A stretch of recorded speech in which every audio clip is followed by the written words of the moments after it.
In the Bronx, hip-hop wasn't just music, it was survival. And out of these streets came a man whose rhymes were as heavy as his presence. He became the first Latino rapper to go platinum, a lyrical machine who could out-rap anyone alive.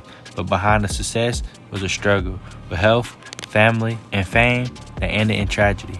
This is the story of Big Pun. Christopher Lee Rios was born on November 10th, 1971 in South Bronx. His parents were Puerto Rican, and he grew up in the Soundview projects. Surrounded by poverty and violence, as a kid, he was athletic, he played basketball, boxed, and even dreamed of going pro. But his home life was unstable.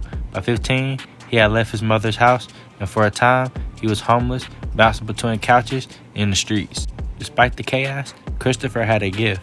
He was an avid reader, teaching himself vocabulary and sharpening his mind. He poured that intelligence into rhyme writing, crafting verses that were dense, complex, and unlike anything else coming out of the Bronx. In the late 1980s, he formed a group called Full Eclipse under the name Big Moon Dog, but the world wasn't ready for him yet. Everything changed in the mid-1990s when he crossed paths with Fat Joe, another Bronx rapper who was already making noise. Joe recalled first hearing Pun rhyme and being blown away by his breath control and wordplay. Pun wasn't just good, he was extraordinary. Joe took him under his wing, brought him into his circle, and introduced him to the world as Big Punisher. Their bond was instant.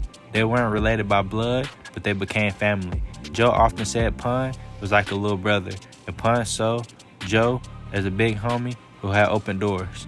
Together, they formed the core of Terror Squad. Alongside Cuban Link, Tony Sunshine, and later Remy Ma, their chemistry was undeniable. Fat Joe gave Pun his major look at the 1995 album Jealous One's Envy, and Pun stole the show. By 1997, Pun was ready to step into the spotlight. His single, I'm Not a Player, became a street anthem, and the remix, Still Not a Player, featuring Joe, crossed over to mainstream radio. Suddenly, Pun was everywhere. But it was his and Fat Joe's collaboration on Twins' Deep Cover 98 that cemented their legacy as one of hip-hop's deadliest duos. Over Dr. Dre's classic beat, Joe and Pun went back and forth, bar for bar, Bronx style. Pun delivered one of the most iconic lines in rap history. Dead in the middle of little did we know that we riddle to middleman who didn't do diddly. That tongue twister became a defining moment, proving Pun wasn't just a star, he was a lyrical assassin. Joe later said he wanted the world to see Pun as more than a chart success, and Twins did exactly that. In 1998, Pun released his debut album, Capital Punishment, which debuted at 5 on the Billboard 200 and went platinum. He became the first Latino solo rapper to ever go platinum, a groundbreaking achievement that inspired countless Puerto Rican and Latino artists. Fat Joe was right there beside him, celebrating every milestone. Their bond was so close that fans often thought they were cousins or brothers. But behind the success, Pun was struggling. His weight had been an issue since childhood, but fame and stress made it worse. At his heaviest, he weighed nearly 700 pounds. Friends and family begged him to get help. He even enrolled in a weight loss program at Duke University, where he lost over 100 pounds, but he couldn't keep it off.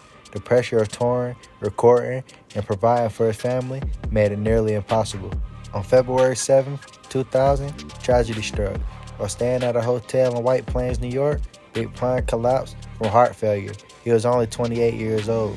Fat Joe was devastated. He later said losing Pun was like losing a brother, and the pain never left him.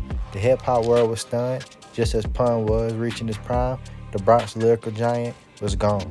In the years since, Pun's legacy has only grown.